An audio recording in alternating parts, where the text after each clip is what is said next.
na regretta makasi keno a fini si ba professeur. Mais c'est Ilunga Kamba de toutes les façons et Makambazo Sala. C'est comme s'il est l'opposant du président de la République. Le président de la République, il est le numéro 1 du pays. C'est nous, le peuple congolais, qui lui avons mandaté. Alors Ilunga Kamba, lui, il est contre le président de la République. C'est-à-dire, carrément, il est contre nous, le peuple. Et nous sommes contre lui, nous aussi. Premier ministre Aboyiko a déposé démission. Akoki Koboya, c'était pour ceux qui maman, Libale Koufi. Ou soit, ce qu'on a produit à matriarcat, l'année maman d'office. Ce qu'on a patriarcat, l'année papa, pour divorce, c'est Salem. Nga kuta longwa pour toujours souffrir. Alongwa, na kuna posa oyoka ite azala. Alongwa. Oyebi cause ni bali nga balongolela ye. Muyibi. Ce qui pona ngai batikaka Congo tambola ka ndenge zo tambola selo mukili ndenge zo salema. Toto to banati ine sacré bango batie wana yano ine sacré. Ezaneti bami bia kala bazu bango batie wana ine sacré. Oh fo ine sacré za fo balongola nde bato ya kala wana bazo bato ya sika batie bango poto tana no changement mentalité. Mais bami bi wana nde kaka bango ba continuer kaka. Bon, population pona ngai. Concernant Premier ministre, na défaut mon côté concernant ngai. Bon, en tout cas, ne me tenez pas rigueur. Ouais. Tel que je connais le président de la République, donc c'est quelqu'un de conviction, c'est un homme de parole. Donc s'il a voulu cette rupture avec les FCC, il sait pourquoi il veut. Donc il veut marquer son mandat d'une encre indélébile, comme on dit, c'est-à-dire il veut laisser des traces. Donc je pense qu'il y aura un changement. Ok, merci beaucoup. Salut fidèles abonnés de Moi Mbok officiel. Bienvenue dans votre magazine Scout d'aujourd'hui, mercredi 27 janvier 2021. On est précisément à Kinshasa. On est venu récolter les avis de la population quinoise suite à l'appel de l'Assemblée nationale qui a appelé le chef du gouvernement Ilunga Kamba. Il n'a pas répondu. Il n'a pas répondu suite à quoi? Parce qu'il était en déplacement au Yakinde Kokutanana Joseph Kabila dans Lubumbashi. Lélo, et ça dernier jour où il fallait qu'elle se présente pour qu'elle a déposé des missions. Après des missions de Bakoye Bandé Bakobimisa Premier ministre Moussoussou, ce qui a déposé des missions, le loté court et qui a décidé na place naïe, le colaïe a déposé des missions et ils semblent poser à la bonne. Il y a un toye, le loté récolté dans avis à population quinoise, bapé sa bavi na bango, ndengeni Premier ministre Tambu Simbo Kabazo mona ndengeni, baza d'accord ou pas, est-ce que baza informé sur appel ou ana toté, bayebi cause ni bazo linga ba destituer toté, to lukana toyo kandenge population parce que biso commis la décision té député baza pour mais population dem te fotaka député to yo kana nous que dit la population qui non biso toza population de te fotaka ba député baza pour destitution premier ministre et on te ko récolter ba vie na bino parce que tout le monde a le quoi ba consulter population té et on te récolter ba vie na bino. Oui. Biso que population toza d'accord nango. Toza d'accord nango puisque bana yaza mutu ya Kabila quel que soit ataba continuer na yete donc il ne fera rien pour biso population toujours souffrir donc nous sommes mabe eza dollar imati tout ça yé premier ministre azape wana bon rôle na ye toujours monati bon tellement ba député pe ba lobby que non baza content que ya longwa bisope population dans Liboso to lobby que oui il a droit de partir à Kendenanu to ebate mutu mususu akotana wana to ebananu ndenge nini na marché na ye. Bonjour papa. Bonjour maman. Papa tolingi to yeba est-ce que oyebi ke bazolinga bakoyisa premier ministre oaza actuellement na yebi te koyoka ka ndenge yo zoloba mais likambo wana penza na zo mono yango penza pona ngai soki pona ngai batikaka Congo tambola ka ndenge zo tambola selo mukili ndenge zo salema. Oyebi te mais pona yo esengi Congo tambola ka ndenge zo tambola selo mukonzi ya sika ndenge toza kotaba ozape na oyebi pe cause ya le pourquoi balinga bakoyisa e na yebi te mama cause wana soki ko zandenge ni soki ndenge ni nazo comprendre te tant yo loba ke oyebi te Congo tambola ka ndenge tambola c'est que vous êtes d'accord premier ministre est tué parmi les gens souhaiter que premier ministre atikala na yebi to sala mokili na biso aye baka ndenge na kotambusa peuple premier ministre atikala e baka ndenge otambusa peuple ozan li lobamso okoloba bakse ezate donc o luka pe oyeba te le pourquoi zolinga kweya na yebi te soki ko lingo meka ko expliquer nga ndenge ni po kende kuta kweya D'accord, merci beaucoup. Bonjour papa. Bonjour maman. Papa, toi to solo la to meke mpe ko ba vie na bino suite à ndenge bazolinga ba ko sa premier ministre. Est-ce que vous êtes informé? Oh, pona ai pesa na za informé te. Vous informé te donc oyebi pe cause ya ko sa monde balinga ba ko isela ete. Te na yebi na ngate. Et abango moko ba konsi côté bazo ya la. Bon, bah, le pourquoi on va faire ça là. Pour la biso c'est tout lito lo babu na baba mo ngeno te to apu ou to akot. Pour la biso to apu to akot rete to lingante ngeno mutu oyo. A son temps sa biso ngeno te Congolais ali. Selon ndenge makambo ezo tambolela na ba rumeur ndenge ezo circuler ba député baza pour premier ministre Kwea mais ba député on a biso nde to vota ka bango. Décision wana yo zwi yango ndenge ni. Bon, décision ba député ngana mono wana on ezo ya la makambo na bango makamuna bango parce que o basali ba yebi le pourquoi on va so sala loko ya biso kenote biso population to yebi loko la ngai na yebi o anate ngana yebi keno ko voter premier ministre et votaka ya ba député bango moko na ba o lo balisu kenote ba longola ye bo biso population to lo bani biso nde to voter population nini ba député nde ba voter que premier ministre ba député on a biso nde to voter ka bango donc il fallait tous avis à population premièrement avis à population avant ba décider.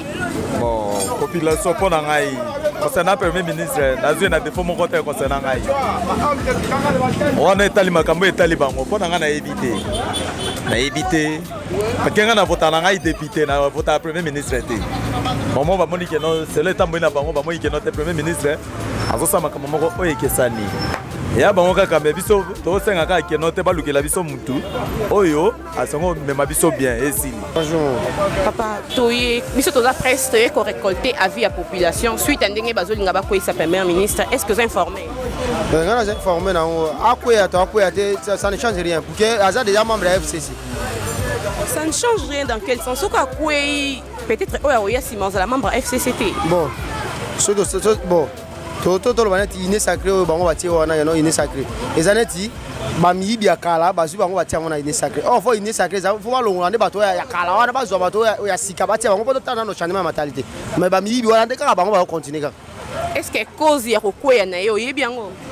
Bon ndenga nazomona eza c'est une bon na lo bani cause ya kokwea eza non comme majorité comme côté ya nani ya président il faudrait que premier ministre Abimakuna mais conformément loko bato population de singa o bango sala teke non il faut ba ko sa ministre to nini biso d'abord loko liboso singa na dollar so ke kiti batala na position ni bato bazo vivre mabe ba chinga ata ba changer wana ba ko zoka moyibi via koti on faut yende ba giser ba population giser loi oyo bato ba ko sepana ke non tala biso singi boye a respecter ngo si la va na sa makamna. Mais on veut soutenir quand même idée ya ko kwisa manae idée ya ko kwisa manae selon ngai nazo mona ngana za pesa ba ko saide pouke quand même moi salité ezali na kin et quand même mbo comme propre pour nanga ya ko vana na ye qui yope aux informer que bazolinga ba ko sa premier ministre. Ouais pas avant-hier, je pense qu'aujourd'hui matin j'avais suivi sur un média de la place et j'ai entendu que le premier ministre Ilunkamba est sur la sellette quoi. Donc, il est sur la sellette donc on veut l'éjecter de son poste de premier ministre. Est-ce que oyebi pe cause? Oui bon la cause serait que il y a eu rupture de la coalition. Donc il y a eu rupture de la coalition entre les FCC et les Cash. Donc je pense que le mariage est déjà dissous et il y a une nouvelle dynamique qui s'est installée au niveau du pays que nous appelons l'union sacrée. C'est-à-dire on veut maintenant, en fait on est en train de chercher la majorité parlementaire, c'est-à-dire la vraie majorité parlementaire au niveau de l'Assemblée nationale afin de faire sortir le gouvernement qui va diriger le pays dans les prochains mois, les prochaines années qui restent. Dernière question, est-ce que vous soutenez l'idée de la destitution ou pas? Bon, comme on dit en français, à quelque chose malheur est bon.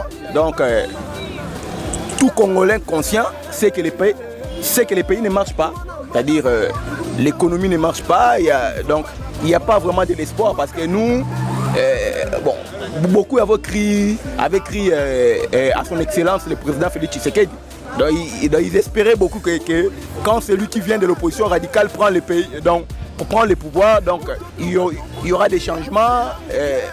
L'assiette ou le panier de la ménagère ne sera pas vide, mais après 2 ans, on se rend compte que donc bonnet blanc, bonnet noir comme on dit. Donc il n'y a pas de changement, d'où il faut vraiment ces changements-là interviennent le plus vite possible. Vous pensez qu'après cela, il y aura changement vraiment? Bon, tel que je connais l'individu, donc bon, en tout cas ne me tenez pas rigueur, tel que je connais le président de la République, donc c'est quelqu'un de conviction, c'est un homme de parole. Donc s'il a voulu cette rupture avec les FCC, il sait pourquoi il veut, donc il veut marquer son mandat d'une encre indélébile comme on dit, c'est-à-dire il veut laisser des traces. Donc je pense qu'il y aura un changement. Ok, merci beaucoup. Est-ce que vous êtes d'accord na idée qu'il y a l'ongwato à l'ongwate? Nga kuta longwa po tozo souffrir. A longwa, naza kuna posa oyoka ete azala. A longwa. Oyebi cause ni bani nga ba longolela ye? Muyibi. Muyibi? Ayibi nini?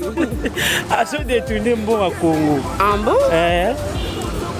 Aux gens qui sont lobaté. Pas Joseph Fatel, qui tient. Pas Joseph T. Félix. Pas Félix. Ah, qui tient sur dollar. Ma maman tombe là, toujours souffrir na dollar ma casse. Hein? Toujours souffrir na dollar. Toi dollar au ma ballon $100 pour quand ça déjà $100 faut mettre à 200 000 francs.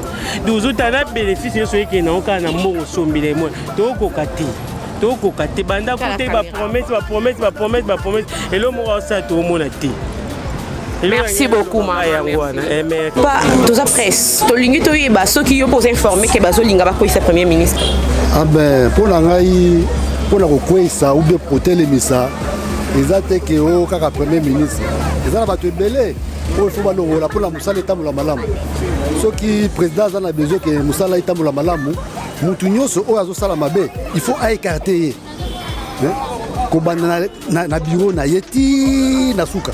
En plus de cela bango bazozo ba mbongo belé mais ba fonctionnaire bazofuta bango mabe.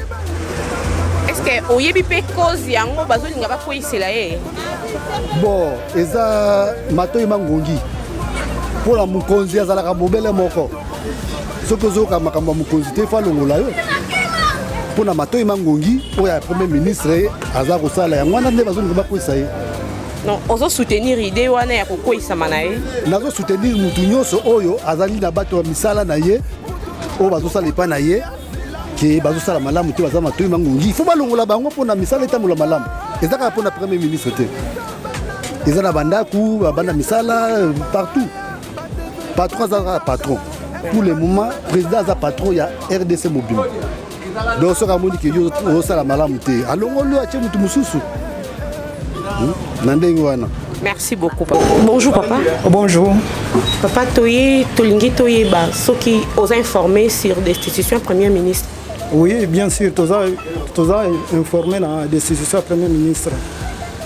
Est-ce que oyebi pe cause? Cause des alliés, toyebi en tant que moi na Congo tolandela ba information trop cause des alliés. Pour toyebi que Ilung Kamba jusque là aza produit et bimi na ba accord en dehors du Parlement. L'accord, ils ont engagé le Parlement, ils ont engagé des individus. Comme l'accord, le mariage n'existe plus, Ilung Kamba n'existera plus. Est-ce que population, en tant que population, vous avez d'accord que Ilung Kamba partir? Oui, je suis d'accord. Vous avez reproché Nini? Bon, nous avons reproché comme il est le produit de deux partis qui ne se mettent pas d'accord. Il peut quitter facilement le primature en méritant un soutien. Comme le mariage n'existe plus. Divorce, c'est ça limite. Bon. Est-ce que Toko continue avec quelqu'un qui est le produit à mariage? Le Premier ministre a déposé démission. A koki ko boya te po soki mama libale kufi ou soit soko za produit à matriarcat olani mama d'office soko za patriarcat olani papa pour divorce c'est comme ça.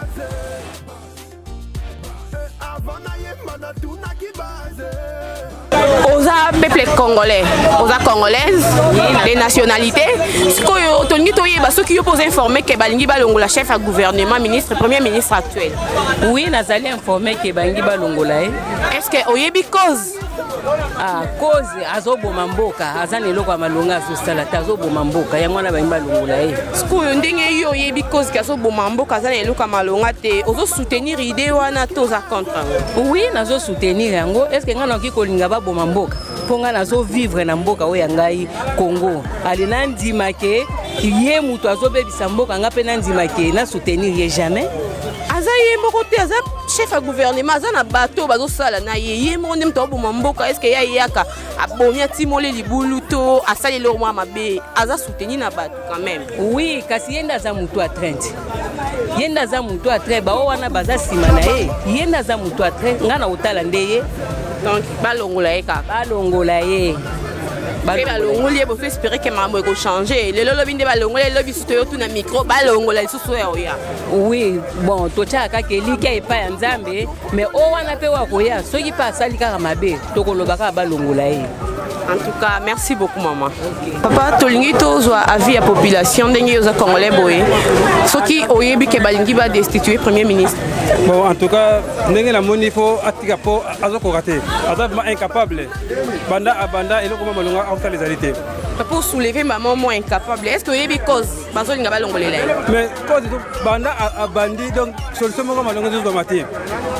Solution mo malonga zo matin. Dans le coup de babek ça qui il fallait journée à lobby mardi à l'écananine mais ayete. Donc ata mutumoko donc gazab maya do faut bateka pemene. Ce qu'on ndenge ke azoyate si se fait que aboyi na ye ko déposer démission. Ozala d'accord na décision en cours et ezwela ye? Oui, nous sommes d'accord. Ce qui a beau donc pour avoir décision pour naïe, parti comme ça là. Et là on y a ma besoin reprocher. Bon, et là on a besoin pour reprocher pour un banda à bandi et là comment malonga en solidarité. Et puis bazo ko bengi ça y ailleurs. Donc azomo neti yé ata likolo ya mibeko. Nzoka mibeko neza likolo na ye. Donc Adam Moutimoko donc ceux qui net les gens pour la soka été donc faut pas tirer pemene. Merci beaucoup. Oui, d'accord. Na uti kolanda kokuta na Top Congo. Oui. Le Premier ministre nous avons entendu que des députés ont fait une motion contre lui de censure contre le Premier ministre. Alors les députés en tant que les adultes, s'ils ont opté dans ce sens-là, oui, nous, en tant que peuple et en tant que nos représentants, nous sommes derrière eux. Ce n'est pas qu'ils ont agi de cette façon comme les enfants, non. C'est avec une raison valable. Alors nous, en tant que peuple, nous sommes derrière eux, nos représentants. Nous les encourageons, nous les soutenons. Selon les dires des gens, le baba député biso population qui te votera bango mais bazu décision ça ko consulter biso. Yo yebi pe cause ya ndenge bazo linga ba ko isaye hein. Cause yebani. Mais c'est Ilung Kamba de toutes les façons et Makambazo Sala. C'est comme s'il est l'opposant du président de la République. Le président de la République, il est le numéro 1 du pays. C'est nous, le peuple congolais, qui lui avons mandaté. Alors Ilung Kamba, lui, il est contre le président de la République. C'est-à-dire, carrément, il est contre nous, le peuple. Et nous sommes contre lui, nous aussi. Ils ont reproché Ilung Kamba depuis Abandi Mandana. Ilung Kamba, sur le terrain, nous ne voyons absolument rien. Il n'a rien foutu depuis qu'il est là à la magistrature, à la primature. Nous ne voyons absolument rien. Ilung Kamba n'a pas travaillé, il a travaillé avec Sédicash, puis Ilung Kamba et du FCC, il a travaillé avec Sédicash. Il n'était pas seul. Comment vous avez acquisé Yemoko à tort? Ilung Kamba, Aza numéro 1 du gouvernement, c'est lui le représentant du gouvernement. Ceux qui ont moniqué le ministre, c'est à lui de les sanctionner, non? Alors, Bazo continue, ça là, Malonga na terrain exaté. Et lui, il est là, il reste bouche bée. Lui, tout ce que lui fait, c'est condamner toujours le président de la République. Ilung Kamba.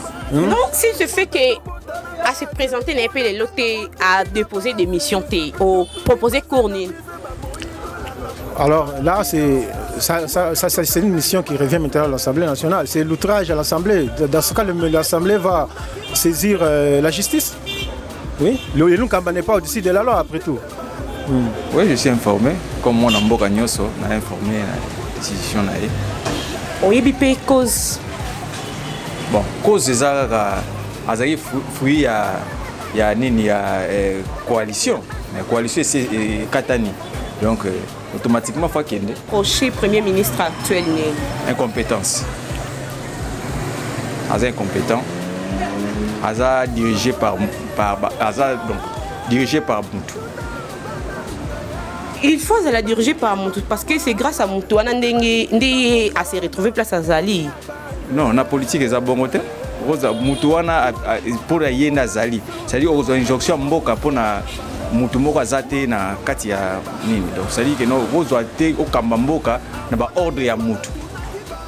Donc ça m'a mboka il faut na ko chana une expérience na yo tant que professeur pour na regretter makasi que non a fini si ba professeur.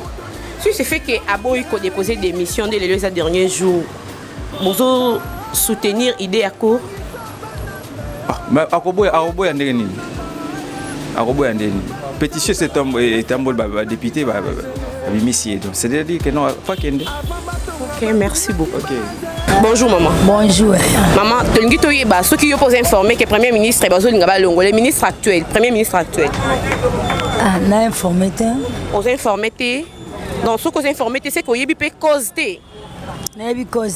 Ce qu'on a vu pour la population, malgré aux informés, vous êtes d'accord tout na d'accord balongole mbali nga ba futa matin ti le to zambongo te mobali no aza agent l'état comptable nta budget to zambongo te de mwango alongwa ningi te alongwa to sufi to ko futa ndaku te alongwa donc balongola eka pona yo oza bien fait à mon côté le premier ministre actuel yo souhaité krakende mbala moko akende kaka akende fandate fandate pas c'est l'équipe ibino moko bouti kolanda boyoki ndenge population lobby boyoki ba vie na bango rien à commenter toza na commentaire ya makasi ya osala te émission scout et émission politique te ce qui to koti na anglais oyo c'est juste parce que ezelo likambo moko ezo concerner biso nyonso botambisa mboka ezo tambisa na premier ministre o ba votaka na ba député o biso to votaka raison pour laquelle to yaki kozwa ba vie ya population to longwe na anglais na biso to koti na politique te eza likambo concerner peuple congolais nyonso population quinoise à répondre boyoki ba vie na bango. Oui, restez branchés vraiment sur notre chaîne Mwana Mboka officielle. Puis n'oubliez pas de vous abonner. Abonnez-vous massivement, invitez vos proches, invitez vos enfants, vos frères, vos maris et femmes à s'abonner massivement sur notre chaîne Mwana Mboka officielle TV, Mwana Mboka officielle TV pour ne rien rater. Restez branchés, on est là pour vous servir. Tolanda bisonyo soto zala connecté et branché pour toyer ba suite ya makambongo ndenge kozala parce que o etali Congo etali biso nyonso ceux qui yo s'occuper na politique et ko s'occuper na yo. Vraiment merci beaucoup, merci d'être là, restez branchés sur notre chaîne. Merci, au revoir.